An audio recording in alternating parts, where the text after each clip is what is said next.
दोस्तों, उत्तर प्रदेश में अगली शिक्षक भर्ती कब तक आएगी, साथ ही साथ वर्तमान में जो शिक्षक भर्तियां चल रही थी टीजीटी पीजीटी की परीक्षा कब तक होगी, इसके बारे में आपको पता ही है कि नए शिक्षा सेवा चयन आयोग के गठन के ऊपर ये सारी बातें निर्भर करती हैं। वैसे आज मंगलवार है और आज उत्तर प्रदेश के कैबिनेट की बैठक होनी है और बैठक के बाद कुछ बड़े अहम फैसलों पर निर्णय हो सकते हैं। यहाँ पर जैसा कि आप देख पा रहे होंगे कि नए आयोग की मंजूरी को लिखा पत्र, तो मंगलवार को होने जा रही कैबिनेट की बैठक में नए शिक्षा सेवा आयोग की नियमावली मंजूर करने की मांग को लेकर युवा मंच के अध्यक्ष अनिल सिंह ने मुख्य सचिव दुर्गा शंकर मिश्रा को ईमेल से पत्र भेजा है। आरोप लगाया कि लाखों युवाओं के भविष्य से जुड़े इस मामले को लेकर शासन गंभीर नहीं है। 11 अगस्त को विधानमंडल से विधेयक पारित होने और 21 अगस्त को राज्यपाल की मंजूरी के बाद अब तक आयोग का गठन नहीं हुआ है।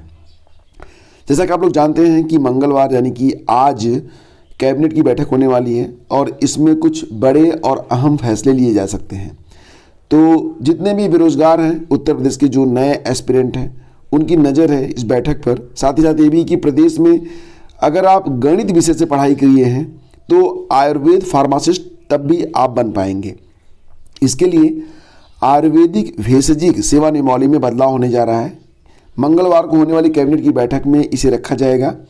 कैबिनेट की मुहर लगने के बाद गणित विषय से पढ़ाई करने के बाद आयुर्वेद फार्मासिस्ट की डिग्री लेने वाले विभाग में नियुक्ति भी प्राप्त कर सकेंगे। यानी कि अभी तक क्या होता था कि बायोलॉजी ही जो लोग बायोलॉजी से अपनी पढ़ाई करते थे, बस वही जो है आयुर्वेदिक फार्मासिस्ट बन पाते थे, लेकिन अब गणित को भी यहाँ पर मंजूरी मिल पाएगी।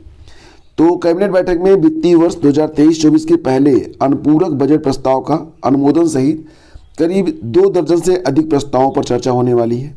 इस पर जब बैठक हो जाएगी तो मैं आपको एक वीडियो बना के दूंगा कि क्या क्या नई चीज़ें और क्या चीज़ें ऐसी हैं जो आपकी लाइफ को प्रभावित करेंगी जो पारित हुई। तो आयुर्वेद विभाग में अभी तक आयुर्वेदिक भेषजिक सेवा नियमावली में लिखा है कि विज्ञान वर्ग से इंटरमीडिएट और भेषजिक में डिप्लोमा करने वाले ही नियुक्ति के लिए योग्य हैं, जबकि एलोपैथ से डिप्लोमा इन फार्मेसी के लिए, मतलब अगर आप एलोपैथ से फार्मेसी की डिप्लोमा कर रहे हैं तो योग्यता सिर्फ इंटरमीडिएट विज्ञान है, यानी कि गणित और जीव विज्ञान में इंटरमीडिएट की पढ़ाई करने वाले डिप्लोमा इन फार्मेसी की डिग्री ले सकते हैं।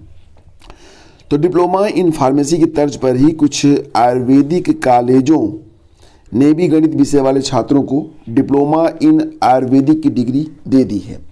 सेवा नियमावली में सिर्फ जीव विज्ञान विषय वालों को ही रखने का नियम होने की वजह से आयुर्वेद विभाग में फार्मासिस्टों की नियुक्ति प्रक्रिया ठप हो गई है। ऐसे में अब सेवा नियमावली में बदलाव किया जा रहा है। एलोपैथ के फार्मासिस्टों की सेवा नियमावली की तरह ही, मतलब अब गणित और जीव विज्ञान दोनों ही वर्ग के जो विद्यार्थी हैं वो आयुर्वेद फार्मासिस्ट बन पाएंगे। तो चलो, ये एक बहुत ही अच्छी बात है।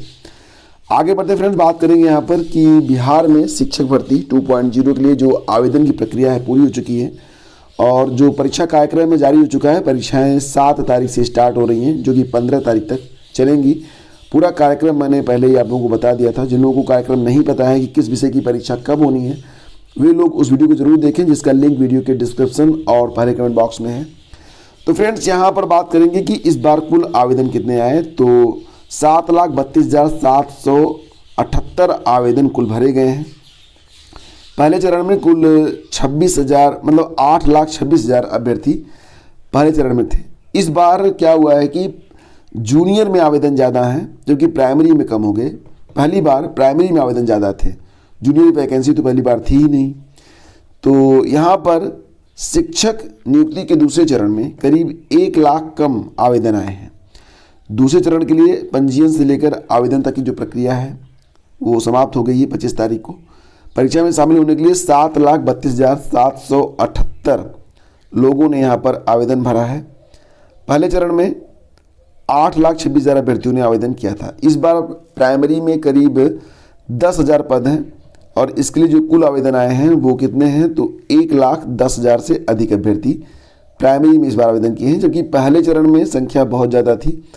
पहले चरण में प्राइमरी के लिए जो आवेदन आए थे वो लगभग 6.5 लाख आवेदन थे, क्योंकि बीएड वाले तब वैलिड थे। अब इस बार बीएड वाले हैं नहीं इसमें।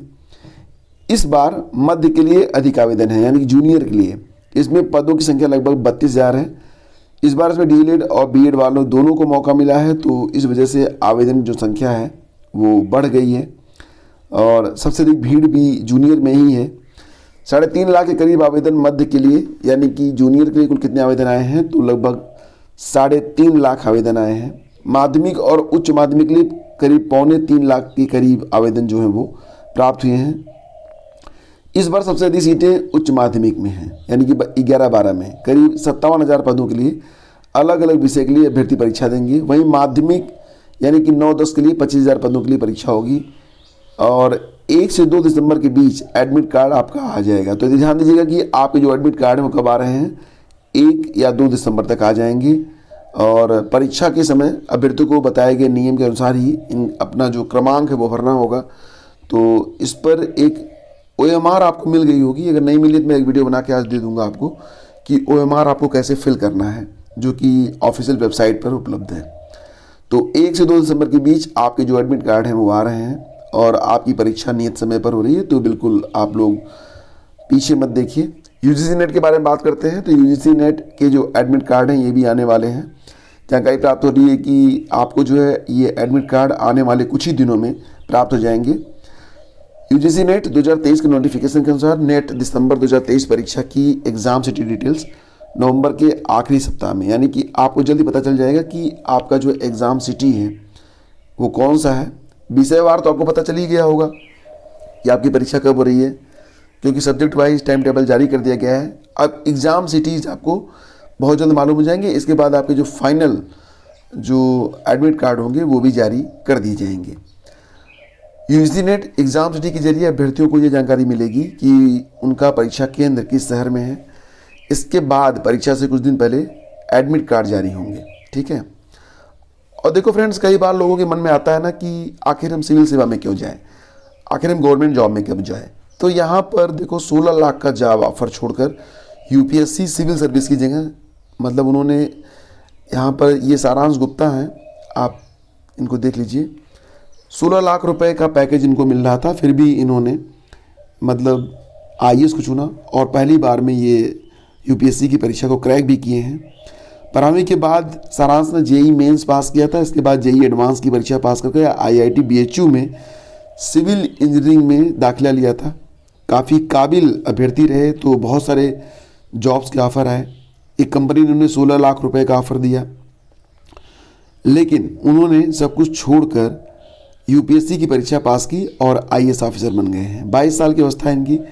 और देखो फ्रेंड्स, यहाँ पर जो चीज़ें आप सिविल सेवा में रह के कर सकते हैं वो आप प्राइवेट सेक्टर में रहकर नहीं कर सकते हैं।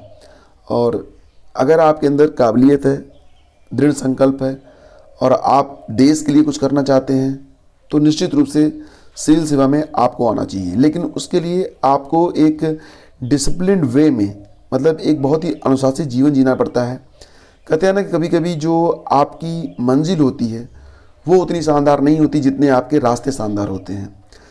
सिविल सेवा की तैयारी करते समय जो मुश्किलें आप फेस करते हैं, जो दिनचर्या आप फेस करते हैं, अपने आप को जो आप मैनेज करते हैं और जिस तरीके से आप इस पूरे सफ़र को तय करते हैं, पूरा सिलेबस कवर करके जब आप परीक्षा क्रैक करते हैं, वो चीज़ें आपके लाइफ के लिए बहुत ही मायने रखती हैं। और इससे आपको जो चीज़ें प्राप्त होती हैं ना, वो चीज़ मतलब और कहीं से प्राप्त हो ही नहीं सकती है।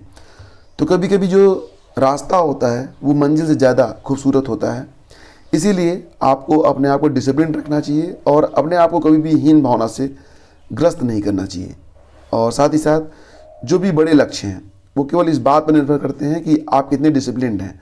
अगर आपके अंदर अनुशासन है, ललक है, लालच है, कुछ कर पाने की इच्छा है और कुछ कर गुजर जाएंगे, इसके लिए आप दृढ़ संकल्पित हैं, तो आपको कोई रोक नहीं सकता है।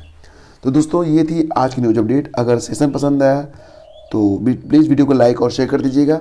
साथ ही साथ बने रहिए हमारे साथ। हम मिलते हैं आपसे अगले वीडियो में। Thank you.